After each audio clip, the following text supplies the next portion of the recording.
Hello and welcome to the role of the CIO and the evolving role of the CIO series of interviews. I'm Matt Cockbill, one of the partners within the CIO and Technology Officers of Odgers Berndtson. With me today is Mark Cotton, who's the Group CIO of Galliford Try. Mark, thank you for giving us your time. Very welcome. My first question, and it is about that evolving role of the CIO. The role has unquestionably changed over the last decade or two, to be ever more at the forefront of business execution. I'd love to hear your thoughts on securing the future of the CIO's role, on securing the future of the organization. Well, as you say, it's changed significantly, since we've known each other, Matt, which is quite a few years now. You just think back 5-10 years ago. Actually, just collecting any sort of data in a remote location was an aspirational target for some of us, and now that's just simply taken for granted, and it's more about analyzing the data because we're going to get it regardless, and it's more than what we can possibly deal with. So the role in itself has just changed massively. And if we talk about securing the role within an organization, or securing the organization, it probably, for me at least, it sort of hits three different streams. First one is the most obvious one, which is around cyber. It's my responsibility to make sure we're as safe as we possibly can be, in direct proportion to how much money we want to spend on being safe in that sense. And that involves not just putting in place the right technology solutions, but also culturally making sure that our organization is aware of a lot of the risks that we face and the reasons why we do some of the things that we do to protect our organization. And I think in your world, which is both asset and people rich, that's a multi-point challenge.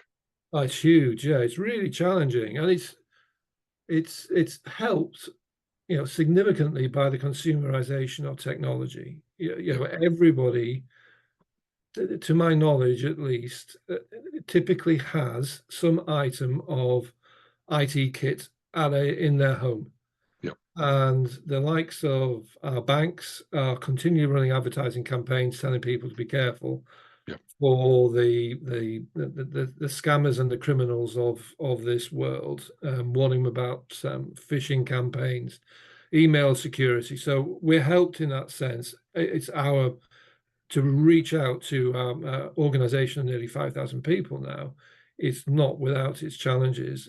Typically messages from IT are read and perhaps not necessarily digested to the level that we think that they are sometimes. So how do we continually pivot and reinvent that messaging so that it resonates with people? So you're absolutely right. It is a significant challenge. I guess particularly so in a world where collaboration within a particular development, out in the field, is also kind of an added degree of complexity in your world. Well, it's collaboration horizontally within our own organization across multiple skill sets within the Galliford Try, but it's also vertically with the people who are designing the schemes that we are building, and the supply chain that we use to either supply materials or the labor that help us build out these schemes. So it's almost like a Rubik's cube of variables that we have to cope with when we're thinking about how do we secure our estate. So that's the first point. The second point is, and when you talk about security, I automatically think about cyber, of course. So we've talked about that, but actually, it's about individuals. It's about me. How do I make sure that actually the people that I have working with me in my team have got the skills required to take Galliford Try on in the event that something happens to me? And that's not just about, do they know how to implement an ITIL type service management solution, or are they Prince 2 qualified? All of it. It is about making sure that they understand the business and they have the right interpersonal skills, the right cultural approach, the right integrity to operate in an organization like Galliford Try. So, for example, we only appointed a head of security 3 or 4 years ago. Okay. And we're probably a little bit late to the party in that sense. But actually now I've got at least 3 people who are learning all about cybersecurity as a measure of protecting Galliford Try as the people move on to pastures new. Mhm. So and that I think is, from my perspective, at least as a CIO, that's a really critical part of my role, is Yeah. nurturing, fostering, and bringing on the talent within my team and allowing them to succeed in even more imaginative ways than I ever could think of. Fantastic. And the final stream, I mentioned the 3 streams at the Yeah. top. The final stream, is all about process. We work in an engineering industry. Galliford Try constructs significantly impressive and complex projects.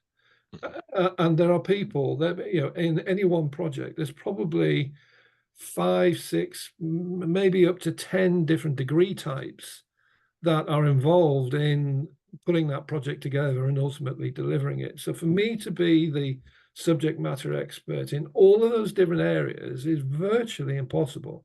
So my role as a CIO, when we think about making sure that technology is aligned with process improvement and Yep. existing process, my role is almost to facilitate and to make sure that those 2 parties come together coherently, listening to the subject matter experts that operate within our business and making sure that we've got the right support mechanism in place so that when technology is delivered, it's doing what they want. Mhm. It's a continual balance and it's a continual balancing act in driving for that improved profit margin that we all do in business. And where does innovation sit with that? As a sort of technology function, there has been, the sort of the post-pandemic wave of digital transformation and work, and the latest of sort of the Gen AI effect, if you want to call that, around the wider sense of, I suppose, tech awareness in the C-suite. Where do you fit into that kind of element of driving forward that future vision of the business's success? We have a leading role in it, and certainly some of the solutions that we put in place over the years. I mean, again, the most obvious one was, when we were plunged into lockdown, we were able to pivot and close our sites and offices within 24 hours because of some of the technology decisions that we'd made within the previous 3 or 4 years, and that was kind of taken for granted at the time until conversations and comparisons were drawn with our peers in our sectors and other sectors, and they were not in the same sort of position that we were in. And therefore, there was a recognition that, we had gone from being quite very much in the backwater to almost on the forefront in terms of innovation within our own sector, in the adoption of technology. And we've driven that, and we've been able to set new standards in that sense. But as we move forward now, certainly with AI, and AI is not new by any stretch of the imagination, as it's been around since at least the 1950s.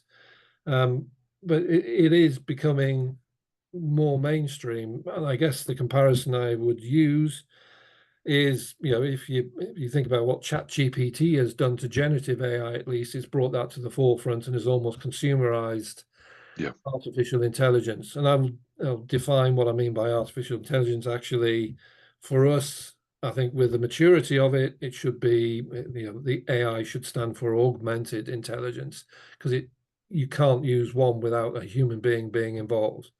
And if you look at what ChatGPT has done to AI, for example, it's not a stretch to think back to the early 2000s, where Google pretty much invented, search engine.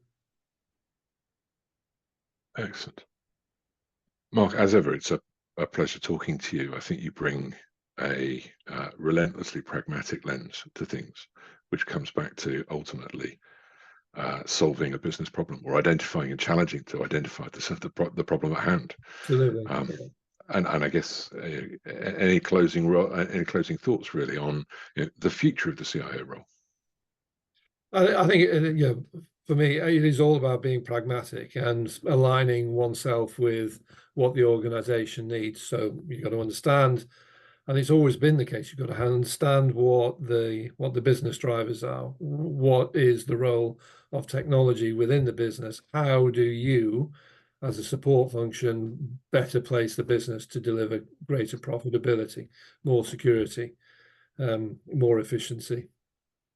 Awesome. Thank you so much for your time.